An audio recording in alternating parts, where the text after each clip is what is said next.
Assalamualaikum warahmatullahi wabarakatuh. Bertemu lagi dengan YouTube channel Hendra Nusa Putra. Di video kali ini kita akan membahas bagaimana cara mudah melakukan evaluasi RPS berbasis OB menggunakan AI. Nah, kali ini saya akan tunjukkan trik cepat, cara mudahnya, dan ini sangat membantu kita dalam melakukan evaluasi yang sangat banyak terhadap RPS-RPS dosen yang telah kita dapatkan di Prodi. Nah, butuh sebuah evaluasi. Nah, bagaimana cara menggunakan AI-nya supaya ini bisa terbantu dalam membuat monef pembelajaran? Nah, silakan simak pada video berikut ini.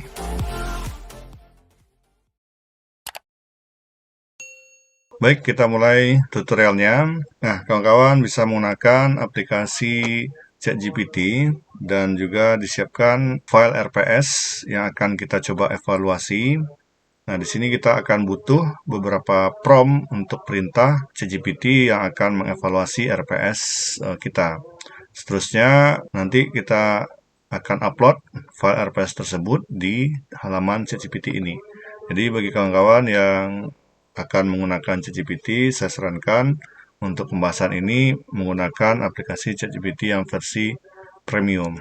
Nah, bagi yang masih ragu ataupun tidak bisa mendapatkan akun ChatGPT Premium, bisa menyimak pada video saya sebelumnya. Oke, tampilannya seperti biasa, mungkin sudah familiar ya, bedanya cuma dari fiturnya saja. Kalau yang versi gratis itu tidak bisa mengupload file ke dalam ChatGPT ini untuk dilakukan analisis. Nah, sekarang kita coba mulai.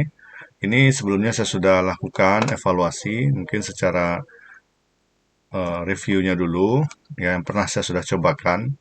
Nah, di belakang saya ini, saya sudah lakukan evaluasi terhadap salah satu RPS, ini filenya. Nah, kemudian ini perintah hasil dari evaluasi tersebut. Nah, di sini dijelaskan dari evaluasi ketercapaian untuk learning outcome-nya, kemudian relevansi materi pembelajaran, kesesuaian materi, metode pembelajaran, kualitas asesmen, penugasan yang diberikan kepada mahasiswa, kemudian keterkaitan antar komponen, baik yang mendukung metode, materi, dan seterusnya dinilai juga.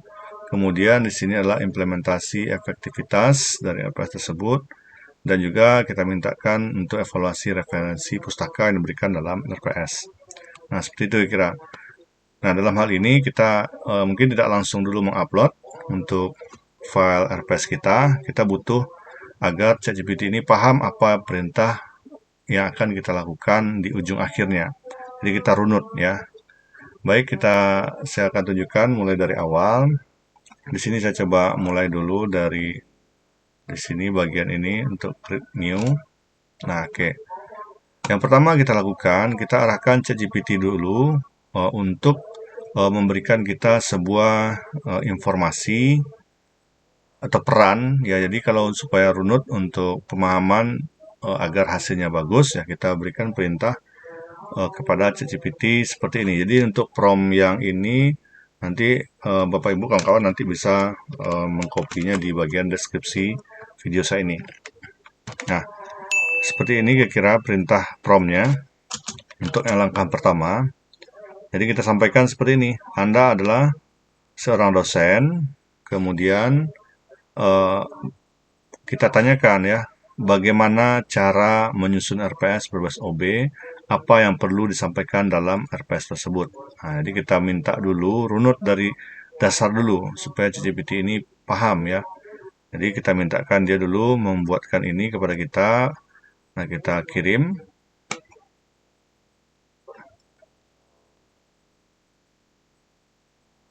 Nah, sudah diberikan sebuah langkah-langkah kita dalam menyusun RPS yang berbasis outcome based education. Nah, jadi kita mintakan dulu dia dasar seperti ini.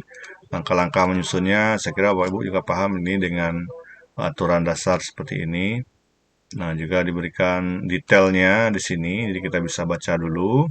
Nah, seterusnya kita akan minta lagi kepada ChatGPT untuk mengatakan di sini ya perintah ya. Jadi kita minta untuk prompt kedua bagaimana cara. Nah, jadi kan dia sudah tahu ya cara untuk menyusun RPS ini ya. Nah, sekarang kita minta untuk poin prompt kedua ini bagaimana cara mengevaluasi RPS yang berbasis OB ini. Adakah matrik penilaian atau rubriknya? Jadi ini perintahnya. Kita coba kirim. Nah, biar dia paham juga ya. Nah, sudah diberikan kita bagaimana langkah untuk mengevaluasi RPS berbasis OB ini. Nah, secara pemahaman aturan kita kan sudah bisa melakukan ini secara manual ya. Jadi ini seperti ini ya. Untuk mengevaluasinya langkah yang pertama itu evaluasi terhadap kepatuhan, terhadap kesesuaian ya seperti yang saya lihatkan sebelumnya, konsisten CPMK dengan metode pembelajaran, kemudian relevansi materi pembelajaran, nah dan seterusnya. Nah, ini rubriknya untuk evaluasinya. Jadi ada skornya di sini. Jadi masing-masing RPS tersebut tentu kita coba akan nilai ya. Setiap satu RPS, satu mata kuliah tersebut, kita nilai yang bagian ini. Kejelasan CPMK-nya seperti apa, kita berikan skornya, keselarasannya seperti apa. Inilah rubrik evaluasi dari matrik ya penilaian tersebut ya. Nah, kemudian skor penilaian itu juga ada keterangan di sini. Kalau nanti isiannya pasti kita berisi skor seperti ini. Apakah skor 3, 4, atau 5 itu yang untuk tertinggi ya. Nah, dan seterusnya. Kemudian nanti inilah yang akan menjadi laporan monitoring evaluasi prodi. Nah, yang pastinya kalau sudah kita memulai aturan ini tentu kita akan melakukan evaluasi ya yang sangat banyak. Mungkin manual juga kita baca. Nah, disinilah letak inti dari pembahasan yang saya berikan ya. Nah, karena sudah runut seperti ini, kita gampang. Jadi, setelah memasukkan ini, kita akan upload setiap file-file di sini, setiap RPS di sini. Nah, ini akan membantu Bapak Ibu kawan-kawan dalam membuat laporan monef evaluasi dari RPS-nya. Nah, sebagai contoh, saya coba upload di sini. Kita coba, ini kan sudah tahu ya, ChatGPT-nya sudah tahu nih cara mengevaluasi. Nah, oke, kita coba perintahkan dia mengevaluasi RPS kita. Kita upload ya. Jadi untuk mengupload ini butuh RPS yang sudah ada filenya. Nah, saya coba masukkan di sini RPS-nya. Nah, untuk bisa mengupload file menggunakan ChatGPT ini, ya kita menggunakan ChatGPT versi premium. Ya. Nah, masukkan perintah seperti ini. Nah, coba lakukan evaluasi RPS sesuai yang Anda jelaskan di atas. Nah, di sini kemudahannya. Jadi runut ya. Jadi Bapak Ibu, kawan-kawan menggunakan ChatGPT ini karena dia memang cerdas, tentu dia punya runutan kerja, punya memori yang tersimpan. Nah, jadi biar kesinambungan ya kita lakukan seperti tadi. Inilah prompt yang ketiga yang akan kita coba lakukan di ChatGPT ini. Ya, kita kirim. Nah, kita lihat hasilnya. Oke, ini tiba-tiba muncul bahasa Inggris, nggak apa-apa, nanti kita ulang saja minta translate ke bahasa Indonesia. Ya, oke, nah kita coba perintahkan di sini dalam bahasa Indonesia. Nah, ini hasil yang kita harapkan Bapak Ibu dari RPS yang sudah kita evaluasi ini. Ada skor rata-rata. Jadi salah satu ini skornya kan tadi sampai 5 ya. Nah, di sini sudah mengevaluasi ada 7 komponen di sini. Dia lihat dari RPS yang saya sudah upload tadi, yang bagian ini. Ya, RPS mata kuliah telemedicine dan health. Di sini dia nilai untuk kejelasan CPMK dengan indikator.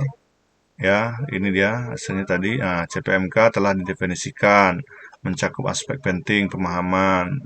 Namun beberapa indikator dapat dibuat lebih spesifik dan terukur. Nah, ini adalah masukan bagi kita. Ya, jadi ChatGPT sudah menilai di sini, ya kita dapat hasilnya. Kemudian juga keselarasan CPMK dengan CPL. Nah, CPMK sejalan dengan CPL. Nah, di sini ada juga tetapi ada beberapa area ini masukannya. Seperti kerja tim, kolaborasi dalam skenario dapat lebih ditekankan. Nah, ini kayaknya rata-rata skornya ini 4 juga baik. Nah, relevansi materi pembelajaran, nah ini skornya juga bagus. Materi referensi kursus sediakan ya. Kemudian studi kasus, aplikasi mendukung pencapaian CPMK. Nah, ini satu mata kuliah ya Pak Ibu. Nah, ini kan mudah. Jadi ini sudah kita dapatkan bahan seperti ini ya, tinggal kita copy paste ya, kita susun dalam bentuk tabel. Ya, misalnya kita matriknya kita dapat satu mata kuliah ini sudah ada skornya 45 atau kita bikin tabelnya seperti ini ya. Kita susun aja nih dari indikator ini. Nah, jadi kan kita pakai tabel yang secara vertikal, horizontal ya. Ini adalah komponen penilaiannya, ini mata kuliahnya. Atau mungkin seperti ini ya. Saya coba tunjukkan Bapak Ibu biar tuntas. Ini saya jelaskan. Kita buka aja pakai Excel. Nah, kira-kira seperti ini Bapak Ibu. Jadi kita bikin tabel laporan evaluasi RPS kita untuk berbasis OB tadi secara matrik, secara rubrik penilaian. Nanti kita susun di sini. Nah, mungkin tadi saya tunjukkan di sini ini adalah keterangannya. Ini komponen 1, 2 sampai 7. Di sini ya. Nah, ini ada 1 itu kejelasan. Jadi kita bikin skornya di sini. Jadi kita tarik data yang dari ChatGPT itu ke sini. Nah, ini satu mata kuliah, ini skornya. Nah, kalau kita mau coba ke mata kuliah lain, nah kita tinggal ulangi lagi ya. Nah, kita upload lagi di sini, ChatGPT ini. Nah, saya coba upload RPS ini. Saya perintahkan juga evaluasikan juga RPS ini. Nah, kita tinggal menunggu hasil yang diberikan oleh ChatGPT.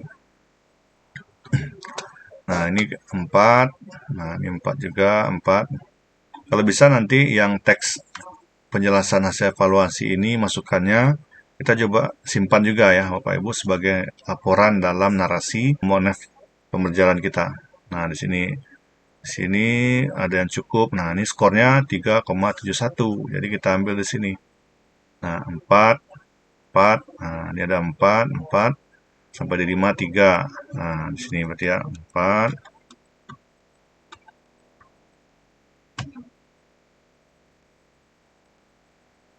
Kemudian 43. Skornya totalnya 371. Nah, di sini. 4, 3. Nah, 3,71. Ini untuk mata kuliah yang barusan saya upload. Sistem jaminan kesehatan. Nah, jadi kita salin di sini. Sistem jaminan kesehatan. Oke. Nah, dan seterusnya. Jadi, Bapak Ibu bisa dapat gambaran ya terhadap RPS yang sudah dievaluasi. Nah, ini akan membantu kita ya dalam menyusun sebuah laporan. Nah, ini sangat penting ya Bapak Ibu. Kita perlu mengevaluasi RPS kita untuk kedepannya agar pembelajaran yang kita berikan ke mahasiswa capainya juga tercapai. RPS perangkat pembelajaran ini juga menjadi suatu hal utama ya dalam kelangsungan pembelajaran yang baik yang tercapai terhadap CPL Prodi juga untuk mahasiswa.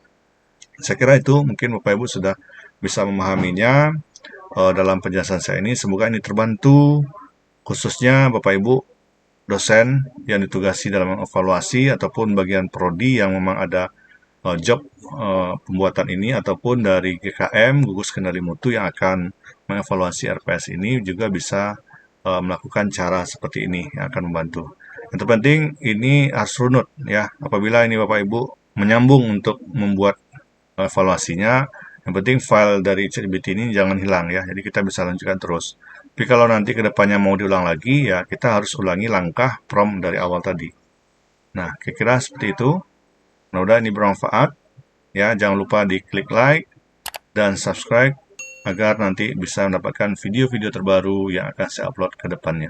Terima kasih. Assalamualaikum warahmatullahi wabarakatuh.